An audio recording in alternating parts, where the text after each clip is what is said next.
इसी श्रृंखला में अगले पायदान पर आमंत्रित कर रही हूँ बड़वानी जिले का प्रतिनिधित्व कर रहे आदरणीय अनिल मिश्र जी को, जो कि उच्चतर माध्यमिक शिक्षक शासकीय उत्कृष्ट विद्यालय बड़वानी से है।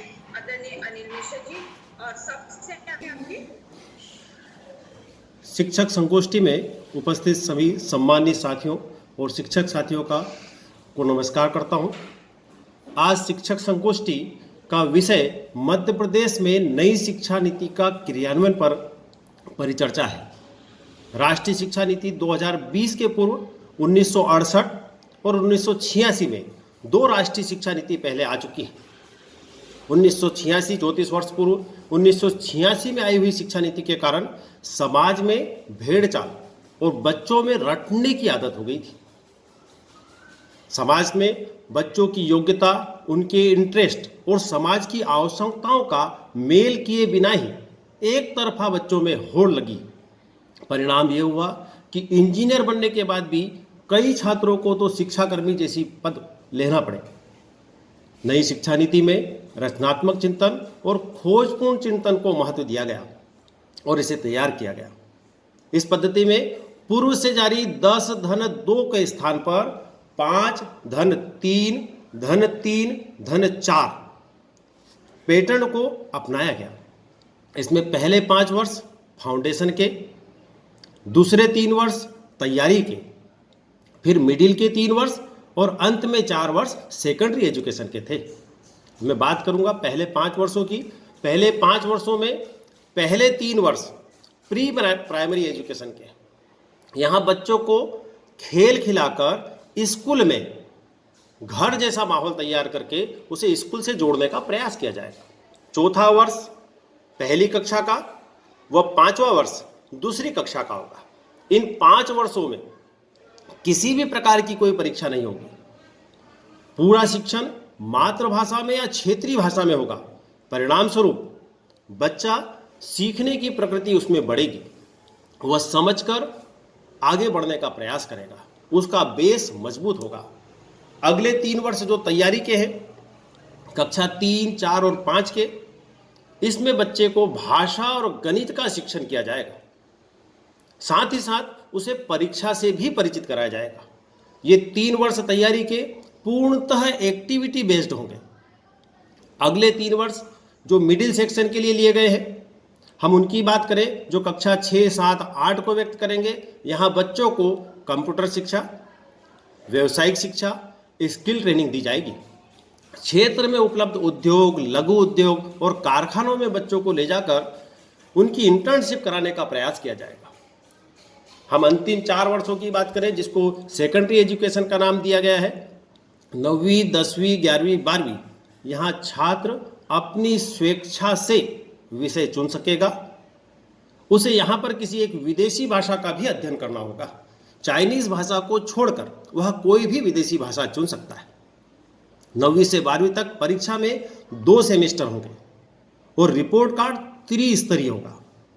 यहाँ छात्र स्वयं अपना मूल्यांकन करेगा, दूसरा सहपाठी द्वारा मूल्यांकन किया जाएगा, तीसरा शिक्षक द्वारा मूल्यांकन होगा।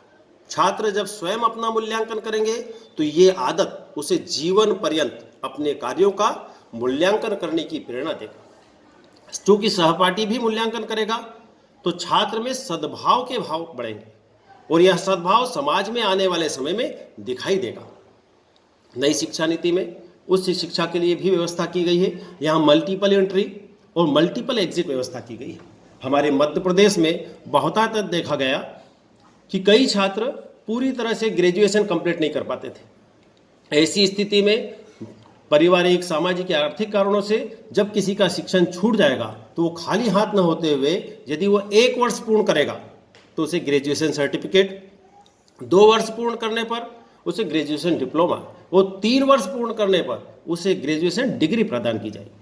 यह डिग्री उसे कंपटीशन एग्जाम में तथा जॉब में काम आएगी। ठीक है, हम बात करें कि यदि वह 4था वर्ष भी पूर्ण करता है तो उसे रिसर्च डिग्री प्रदान की जाएगी।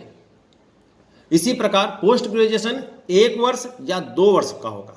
यदि किसी छात्र ने स्नातक पर डिग्री करके अर्थात 3 साल पूर्ण करने के बाद सीधे पोस्ट ग्रेजुएशन में प्रवेश लिया तो पोस्ट ग्रेजुएशन 2 वर्ष का होगा, जबकि रिसर्च के बाद प्रवेश लेने पर पोस्ट ग्रेजुएशन 1 वर्ष होगा। यहीं पर उसे एमएससी, एमए अथवा एमकॉम की डिग्री प्राप्त होगी। अब एमफिल की आवश्यकता नहीं होगी, छात्र सीधे सीधे पीएचडी में भाग ले सकेगा। नई शिक्षा नीति में मानव संसाधन मंत्रालय का नाम बदलकर शिक्षा मंत्रालय कर दिया गया है।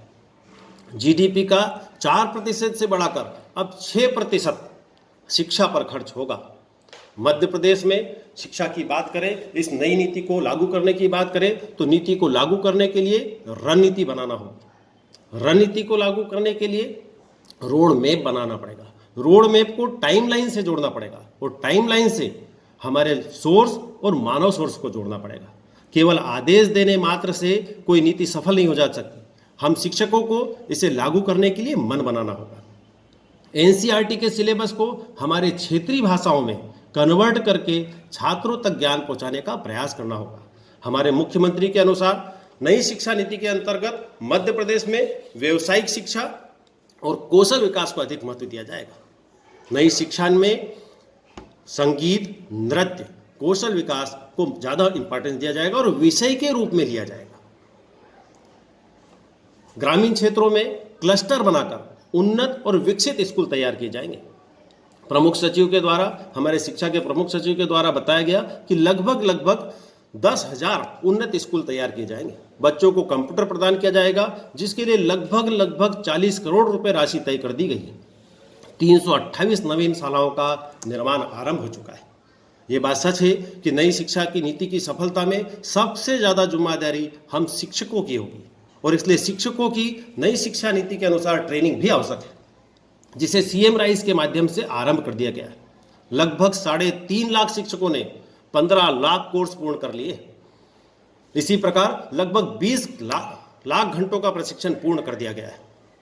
मैं ऐसा कहूंगा कि मध्य प्रदेश नई शिक्षा नीति के लिए पूर्णतः सज्ज है। 1 मिनट का समय शेष है जी, मध्य प्रदेश नई शिक्षा नीति के लिए पूर्णतः सज्ज है और तैयार है। जय हिंद, जय भारत। बहुत बहुत धन्यवाद। और आज की ये संभाग स्तरीय शिक्षक संगोष्ठी में अंतिम पायदान पर अपने विचारों की अभिव्यक्ति के लिए आमंत्रित कर रही हूँ खंडवा जिले का प्रतिनिधित्व कर रहे माध्यमिक शिक्षक शासकीय उच्चतर माध्यमिक विद्यालय नंदगांव के आदरणीय सुदीप मुखर्जी जी को निर्णय कि अपनी सूची में सभ्य संगीत की जगह मुखर्जी अंकित कर दीजिएगा। रंजन जी का नाम